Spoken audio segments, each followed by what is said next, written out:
A maior área residencial do mundo está sendo consumida por poeira tóxica. Mas algo mais rasteja e se enfurna debaixo das casas que compõem essas ruas. Algo que sobreviveu à primeira onda radioativa. Não baratas, mas seus primos bem menores. Cupins são extremamente comuns em Mesa e há uma boa chance de que sobreviveriam à radiação da usina de Palo Verde. Muitos vivem em ninhos a vários metros de profundidade, o que os protegeria da primeira onda tóxica.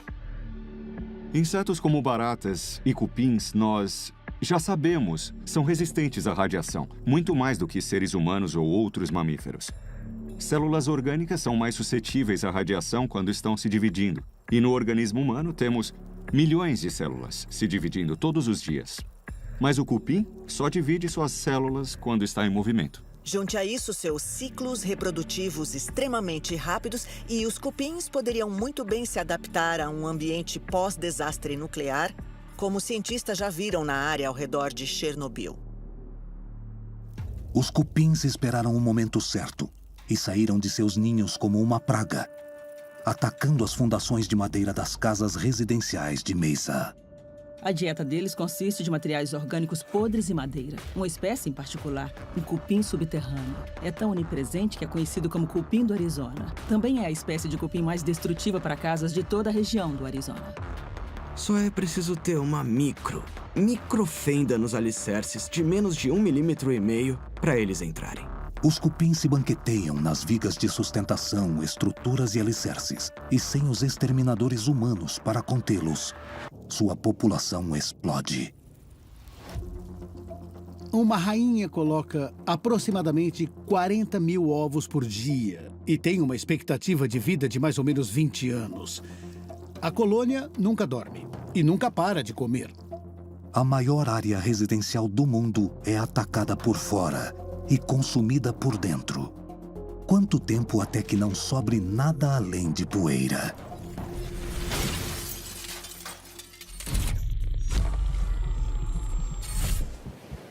Depois de 20 anos sem ninguém, em Miami, o 1000 Museum está agora sujo, velho e desgastado.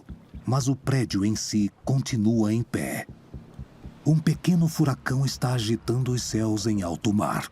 Mas essa torre, que já foi o lar de milionários, tem uma arma secreta que a humanidade deixou para trás para defendê-la. O prédio foi feito sob medida para o ambiente rigoroso de Miami. Há 5.000 peças de concreto reforçado com fibra de vidro que formam um tipo de exoesqueleto ao redor do prédio, como uma rede gigantesca que pode resistir à força do vento das maiores tormentas. O formato aerodinâmico do 1000 Museum quebra a pressão do vento, resiste à turbulência que pode balançar e sacudir um prédio alto. E todos os apartamentos têm janelas especiais e resistentes a impacto, que podem suportar o choque de algo como uma tábua de madeira a 160 km por hora. Outros prédios de apartamentos não têm tanta sorte. Estão rachados e desabando. Suas estruturas estão enfraquecidas. Não haveria mais quebra-mares, nem controle de inundação, nenhum socorrista, só um prédio de 12 andares, enfraquecido pelo fogo, oscilando sobre um solo encharcado quando a tempestade o atingisse. Haveria o som de algo se quebrando embaixo. A fundação, já estressada pela água subterrânea, começaria então a se partir. O concreto estalaria, vergalhões se torceriam, um piso cairia sobre o outro e a poeira e detritos seriam atirados como numa explosão vulcânica. 20 andares desabariam como uma torre de cartas de baralho, cada piso esmagando o de baixo. Quando o prédio cai dentro do mar, não há ninguém para chorar o seu fim.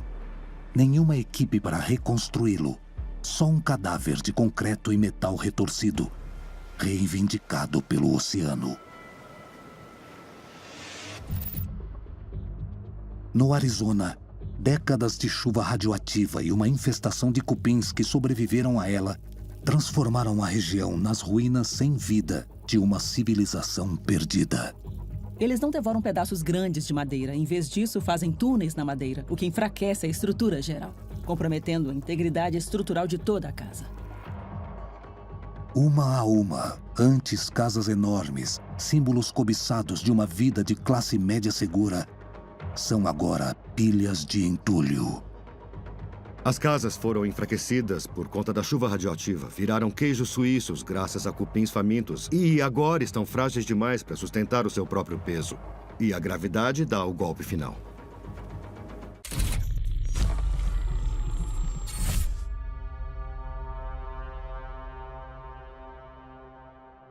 Depois de 100 anos sem ninguém, as casas que serviam de lar para milhares de pessoas na maior área residencial dos Estados Unidos se transformaram em pó, deixando para trás uma terra devastada. Mas mesmo aqui, no silêncio ressecado e no solo tóxico, uma nova vida emerge. A radiação nuclear teria transformado o lugar em zona morta, mas os isótopos mais tóxicos já sumiram. Até o Césio-137 perderia letalidade. Então, se olharmos com cuidado, poderíamos ver plantas nas fendas dos pavimentos. Poderíamos ver lagartos correndo pelas ruínas. As ruas estariam cobertas de areia, mas plantas como a algaroba estariam crescendo de novo. Arbustos secos rolariam pelas estradas como uma cena de faroeste antigo, só que passado em um estranho cenário pós-apocalíptico. Em vez de gramados bem cuidados, cactos gigantes dominariam como reis do deserto, reivindicando seu lugar onde antes havia varandas e gnomos de jardim. Depois de um século sem ninguém, sob o implacável sol do Arizona, quase pareceria que os humanos nunca existiram. Depois de 150 anos sem ninguém, a casa de fazenda da Pensilvânia, que viu uma geração depois da outra prosperar e crescer sob seu teto, agora está quebrada e seu esqueleto à mostra. As antigas fundações de pedra podem ser muito resistentes, mas o tempo cobraria um preço. Durante anos, os alicerces da casa de fazenda teriam ficado expostos aos elementos da natureza. A casa seria desmantelada pouco a pouco. A maior parte da casa desapareceu, mas sua fundação permanece, ancorada na terra como as raízes de uma grande árvore. Um monumento aos fazendeiros que lavraram essa terra. Miami, a capital de apartamentos residenciais do país, foi atacada pelo vento, inundada por chuva e assolada por ondas. O que restou da cidade é quase irreconhecível. Mas acima dos galhos retorcidos de novas trepadeiras, o 1000 Museum continua em pé.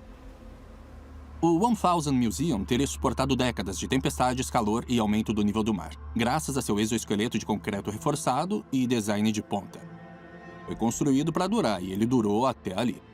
Mas mesmo ele, a joia da coroa das residências à beira-mar, não escaparia da marcha lenta do tempo. Os painéis de vidro estariam rachados. O sal já incrustaria a fachada. A chuva já entraria em fendas que não foram feitas para ficar sem manutenção. A piscina do terraço já seria um pântano lodoso. A essa altura, estaria tomada pela vegetação. Mas o exoesqueleto futurista fez o que foi projetado para fazer. Absorver estresse, curvar-se com o vento, aguentar firme.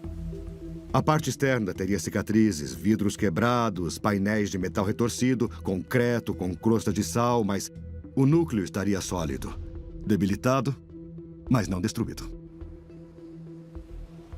Um dia, talvez depois de muitos séculos, a água salgada iria finalmente corroer as poderosas fundações de cimento do prédio e também a armadura de aço.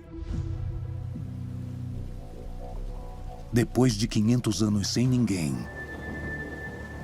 com um enorme estrondo não mais ouvido, o último sobrevivente dos arranha-céus de Miami finalmente desiste da luta e se rende ao seu destino.